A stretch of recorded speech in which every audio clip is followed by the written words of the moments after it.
Welcome to Offscreen. This week we're reading Hail Caesar by Joel and Ethan Coen. A Hollywood fixer in the 1950s works to keep the studio's stars in line.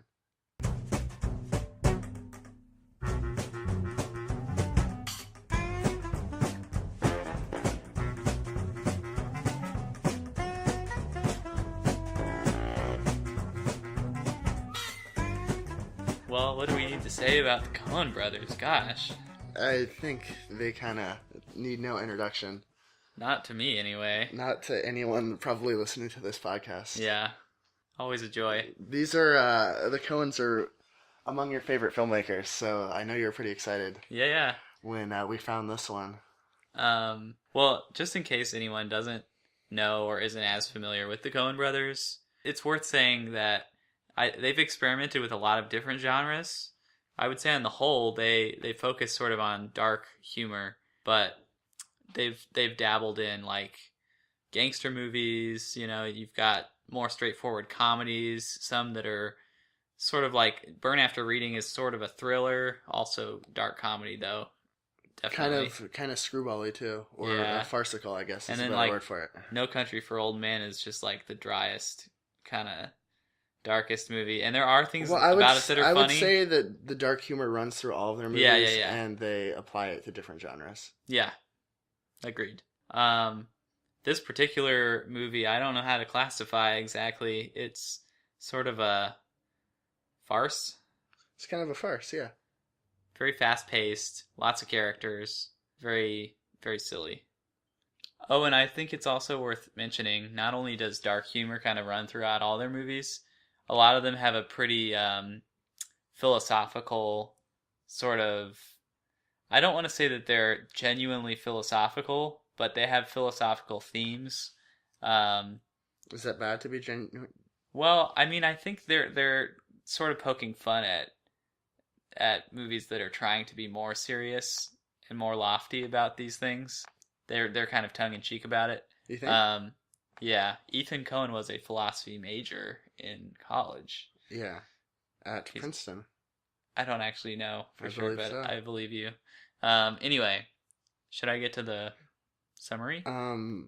Sure. So I mean, I guess in short, we're both pretty big fans of the Coens. Yeah, so you can take all of this that we say with a grain of salt, I guess. But, I mean, the dudes have won 4 Oscars, so, like, other people think they're pretty swell, too. Yeah.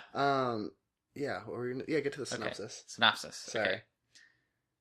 Although his official title reads Head of Physical Production for Capitol Pictures, Eddie Mannix does much more than that. He wrangles misbehaving movie stars, negotiates with hungry tabloid reporters, all in an effort to maintain the image of the studio. That's why when legendary actor Baird Whitlock is kidnapped from the set of a Bible picture, it's his problem. As Eddie finds out over the course of one long day, Baird has been taken in by a band of embittered screenwriters turned communists. They were just looking for ransom money to support their cause, to get a fair share of the money they've earned for the greedy capitalist studio system. But in the meantime, Baird Whitlock has fallen for their philosophies. Once he's returned to the studio, Eddie scolds his newfound idealism. Sure, everyone wants to get theirs, but doing what's right doesn't always pay. And Eddie believes his cause is right. He believes in the studio. Baird returns to work and delivers an impassioned speech about faith in the concluding scene of his new film, Hail Caesar. Okay. A little meta there. Yeah. Oh, it gets very meta, this story. That was like a pretty cursory explanation of what is actually kind of a convoluted story. Right. There are a lot of interested parties, a lot of facets. I was trying to do a Big Lebowski reference there, but never mind. Oh, it was lost on me.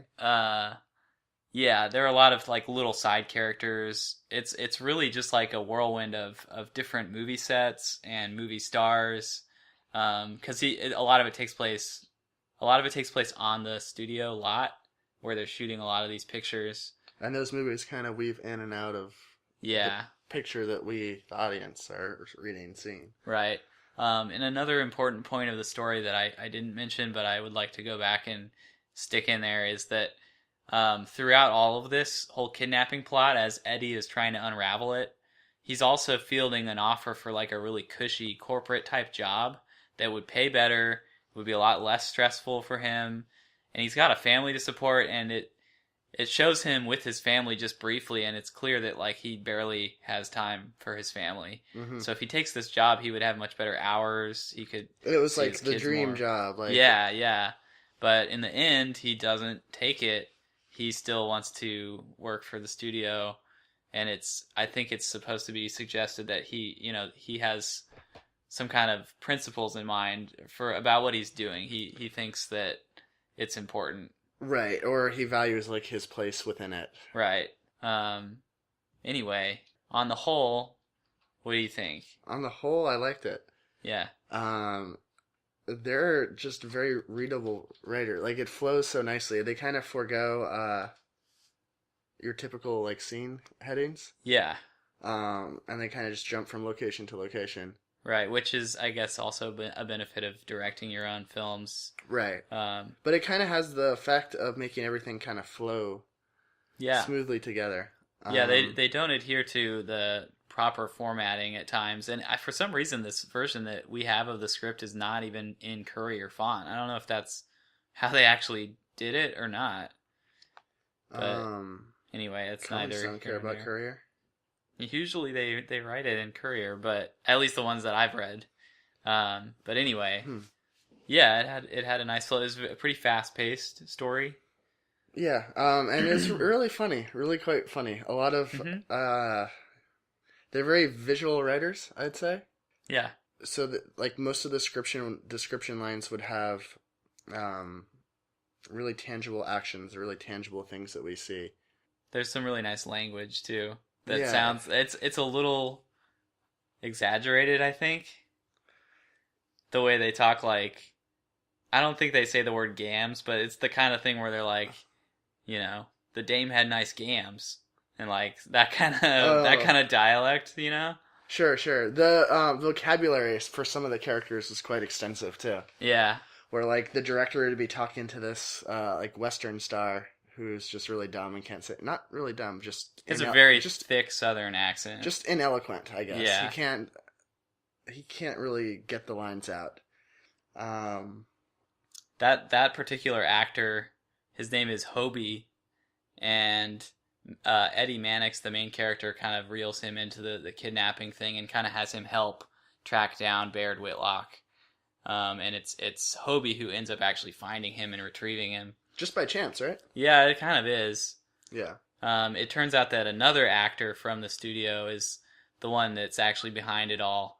He's like, I guess a Russian in disguise. He's like, right? Because he boards a submarine and returns to Russia at the end of the script. He does, and he tells someone he's on a rowboat with a bunch of other communists, and Right. he tells them to watch his dog as he gets into this submarine. Right. This is a pretty hilarious image. Yeah.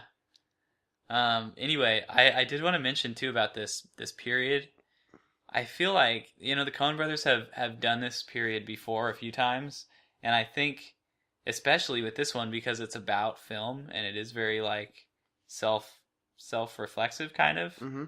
I think they really yearn for that type of studio system again in some way, because the Coen brothers, I think, and I'm not an expert on them per se, but I think they exercise a lot of control over their films, and they treat it very much as like a job, as like a craft. And they are, if you see the Coen brothers in an interview, they are not intellectual about it at all. I mean, that's not to say that they aren't intelligent, but they speak about their movies in very plain terms. Mm-hmm. And they don't try and get artsy, and they don't interpret it. They don't even claim to have any message to most of their films, which But I feel like that's is just debatable. That's just them being coy. I think they're being a little coy, but I think it's very true that they don't approach their work from a very like lofty place. You think? No, I think they're pretty much like craftsmen about it, and I think that's what appeals to them about this era. Right, but It's they a wouldn't lot- have the control that they True. do now if That's if they true, I did guess. work in that era.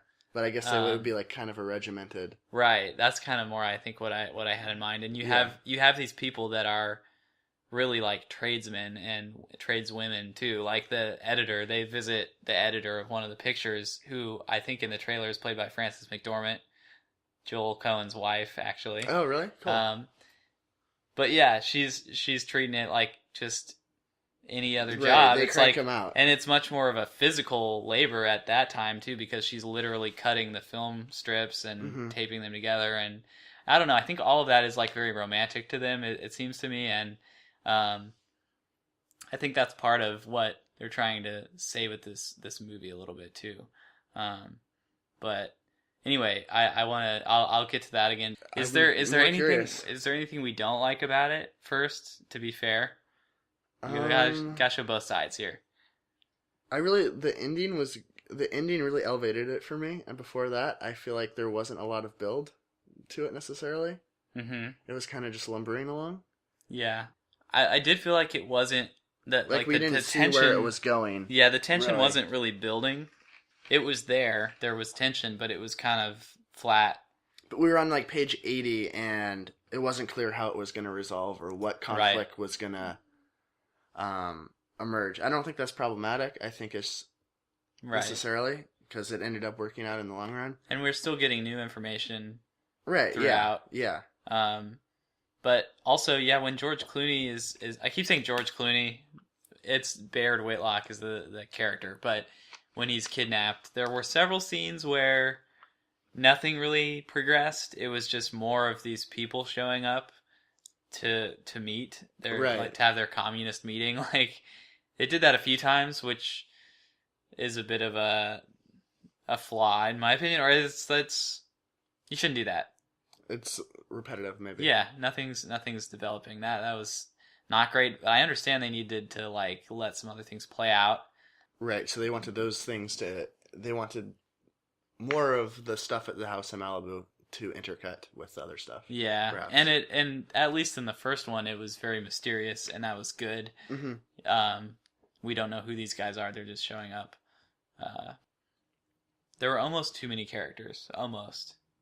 I didn't have a problem with that. I think because the characters were also such like fun, recognizable. I think it's perfect that in this actual movie they're having a bunch of huge stars. Yeah. Because that's exactly who they're playing. Right.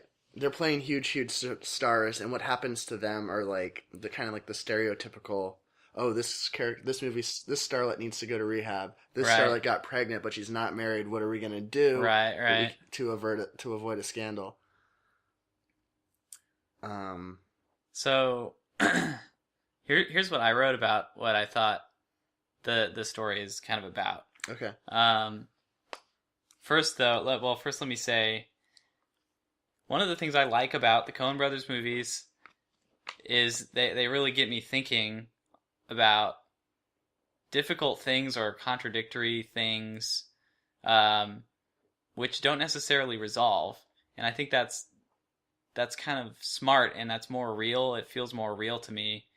There are things in life that you can't just tie a bow on them and explain them. You can only lay out what the contradictions are or what the problem is. You can't really fix it. And that's what I think this did. Mm-hmm. It is very much about Hollywood. I feel like we need to talk Can we talk first about we need how to explain more about the movie Hail Caesar is like a biblical movie about Jesus Christ, the person. It's a Bible picture. It's gonna be like their big money maker, their big like I don't know, Swords and Sands epic. Yeah. They bring in Mannix brings in like leaders of all these different faiths. Right. Like there's a rabbi, a preacher, a priest. There's like a Catholic priest and a Protestant minister. All these different groups to make sure that the movie doesn't offend anyone. Yeah. Which is like funny. I don't know. It's funny because it presents the movie like as ultimately as a product. Yeah. Like something that they can't risk it offending anyone because it has to appeal so broadly. Also, it's important to mention that Eddie Mannix, at various points in the story, I guess maybe just at the beginning and at the end, he goes into like a confession booth and talks with one of the priests and very explicitly at the end asks him like, "Hey, look, is it okay to do what's easy instead of what's right?" No, Isn't is that what that he kind said? of yeah? I thought he said, "Is it okay to do? Is it bad because it's easy?" Right. Well, okay, yeah. Basically, he's asking if he should take this easier job, Right. or stay at the studio. And in talking and in asking the question, he kind of gets his answer, and he realizes that he couldn't possibly leave his job, and he knows that what he's doing is what's right. Or he knows that he feels that what he's doing is right. Yeah, yeah. But anyway, so with that said, I think that the story is sort of about the contradictory nature of Hollywood. You've got these movie stars that people revere as gods, basically, when really they are just normal people with very real problems like getting pregnant and like getting drunk and going on benders. But that's the thing that is kind of like beautiful about it is it's both right and wrong that we revere these people because maybe I'm taking a page from some of the other Coen brothers' other movies, but I think they want you to believe that there is no kind of higher power. People are the highest power that we're going to have. And so, yeah, maybe it's wrong that we revere movie stars as gods, but it's not because they're bad people. It's because we should actually revere everyone equally. Well, and also they're presented to us as gods or as like these infallible, better versions of ourselves. But then contrary to that, the story also raises the idea that it's like the working man that is the like noble, the real noble person. That's the kind of weird sort of contradiction. That's sort of, if I had to encapsulate the message, yeah. if there is one, that's what I would say it is. What do you think about Eddie Mannix's decision to stick with his job at the end? Stick with his job as head of physical production at the studio. I'm conflicted about it, which I think is good. I think that is probably how you're supposed to feel. Because I like that he has so much integrity about his job. What do you mean integrity? Well, I feel like he believes that what he's doing is right, and so he continues to do it. Oh, yeah, he believes it's, yeah. He has integrity. Even though what he's doing is actually kind of messed up a lot of the times. Like, he learns that one of the movie stars is pregnant, and she's not married, so he arranges to have her give her kid up to this guy that just basically works for the studio just for such situations as this. He's described as a professional person. Yeah. So when a movie star was drinking and driving and hit someone on Gower, they just like switched the title on the car to this dude's right, name. and that guy served 3 months. Yeah. So he's just there whenever you need like a scapegoat or you need some person to do something for you. In this case, she's giving him her child, and then she's going to pretend that she had just adopted a child. So everyone will just think she was never pregnant. She just wanted to be a mother, and she adopted it from this guy. Yeah. So anyway, that's the kind of deals that Mannix is making, and it seems really shady, but he believes it to be for a greater well, but to cause. him, he has like ensuring that their studio runs smoothly and everything works well. Yeah. That is like his higher power. Right, whatever. Exactly. Yeah. And like I think that's what is giving him, even though it's like drudgery and exhausting, like him continuing to do this hard thing over and over is what is validating his existence, I guess, in a way. Yeah. And I do think that's another thing that we're supposed to take from this, like the studio is its own little microcosm in this script. Right. It contains within it various exotic locations, a whole variety of different kinds of places and people. How is it different than religion in a way? Right. With those movie stars being like Jesus or deities or whatever. Right. And it's kind of interesting. You have these deities. It's a clearly structured and hierarchical Yeah. World that you can especially at the end count on to There's this sweet like really like grandiose shot at the end, pulling up and like floating up into the sky above the studio, and you see these huge murals on the walls of the studio depicting these movie stars in very like ennobling kind of ways. Right. Anyway. And that's why the communists are such a threat, because they challenge the legitimacy or the necessity of like the structure, right, within which Eddie kind of finds meaning in his life. Yeah. I think that's a good thing to do in any script where you want to get across a certain point. It helps a lot if you can depict one side of the point that's too extreme in one direction and another that's too extreme in the other direction, and the point you're actually trying to make is somewhere in the middle. And in this case, I feel like you've got these religious folks and you've got the studio that's like they're holding up one particular person, whether it's actually God or Christ, or in the case of the studio, the movie stars, elevating these few particular people. And then you've got the communists who are like saying everyone should be equal. That's kind of setting up that message that I took from it, which is that, okay, everyone is equal, but they're also still, you elevate them. Right. They still are elevated. It's a combination of those two extreme viewpoints. I thought something that was also interesting was that Bard Whitlock, like the movie star, he's basically like just this blank slate. Like he's like this mindless person, but he's used by all these other groups, and exalted by the public. Right. I think that's... even though he has no like thoughts or anything of his own, he is whatever group is using him wants him to be. Yeah, I think that's also a motif in the Coen brothers films. Yeah. Definitely The Big Lebowski, one of my favorite things about that movie. It really goes against what a lot of people will tell you is good screenwriting practice, which is to have your protagonist driving the story, making the choices with a strong motivation. But it's almost the opposite in The Big Lebowski. All the dude wants is his rug back. Yeah. And sure, he's kind of pursuing that throughout the story, but most of the time it's people pulling him around. Like half of the time he's either being driven somewhere by another character, or he's being knocked out and like drugged and dragged somewhere. He's like almost never actually like in control of where he goes. The screenwriting rule, like or I don't know. The screenwriting rule is that like you don't want your protagonist to be passive, right? Right. Yeah. You want him to be doing the action rather than having the action be done to him. Right. And that I think is true of both the dude and of George Clooney in this. But then in contrast, Mannix is kind of the guy that is greasing the wheels, making sure that everything runs smoothly. Yeah, Mannix is definitely a much more active character. I think the movie does a really good job of presenting all of this as a construction. Like there's movie making. Yeah. The personas of the stars outside of the movies that they're in.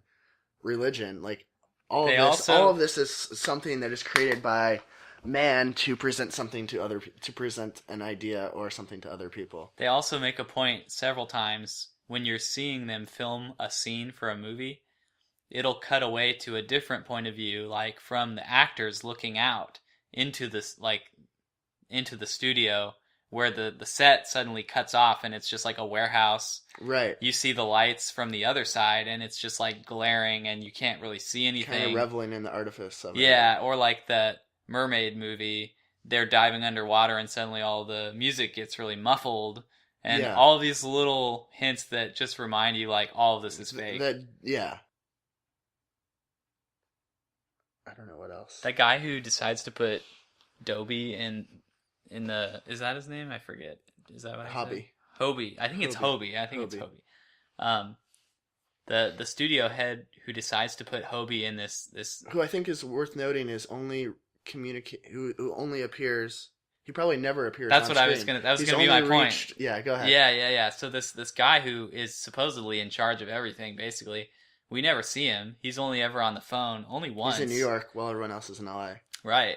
It's I think supposed to be very much like this unseen godlike figure. Yeah, I have a feeling that like if he's depicted at all, like him on the other side of the phone, it's gonna be like in silhouette or something. Yeah, like cloaked in darkness. The camera like really far away. Yeah, and they make a point too of saying that in this Bible picture with Baird Whitlock, Christ is very briefly shown in the film. He's not really the focus.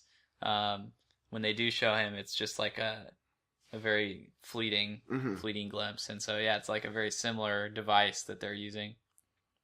Thought it was interesting how all of the characters, like whenever they introduced a character, they wouldn't just, if a character was introduced with dialogue, the name would say man, and it wouldn't change from man to his actual name until later on. That's how you're supposed to do it, really. If the reader or the viewer of the movie and sitting in the audience doesn't know who they are, to them that's all it is. It's just some man talking. So that's how you're supposed to write it. I feel like that's usually not done. I know it's not, but technically that is how you should do it. Until you introduce them and like, hey, this is Dave, and then you can say Dave, whatever. Yeah. I had one other observation that I wanted to make about what I was saying, where I feel like they don't really resolve the like thematic stuff in the story. They just kind of present you with this contradiction. I think that's an interesting way to approach telling a story. If you know that going into it, that you're not gonna try and like solve it, it allows you, I think, to just follow, like, let the characters do their thing. Let you follow the character's lead, which, to me, in my experience, results in better stories and better writing if the characters are really taking over. Yeah, if you don't feel like you don't have to guide the character is guiding you and guiding the story. And I think it might help. It's more conducive to that when you don't have a particular message or way that you need to tie things up in the end. Yeah. All you're doing is presenting these ideas. You can do that much more easily without having to steer the story in a particular direction. You just know you need to be able to talk about these things. It's more of a discussion than like a lecture. Yeah, exactly. Yeah. So, verdicts? Well, obviously I would recommend The Writers. And you always make fun of the idea that you can recommend writers because you know that they're already like famous. Yeah, I guess I shouldn't do that. It should be just from the script alone. I would like to think that you can imagine. Yeah.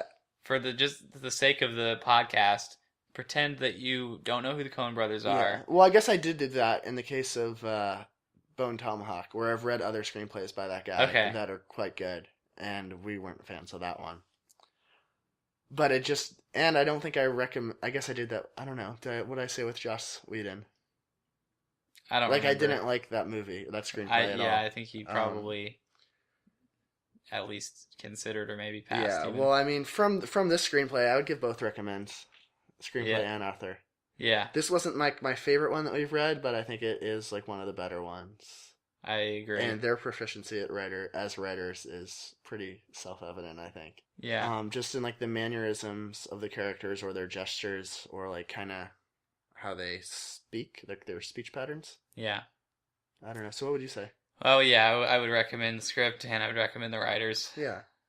And it's cool. It's going to be a good month of February where we get a Coen Brothers movie. Because normally we just have like bad romantic comedies in February.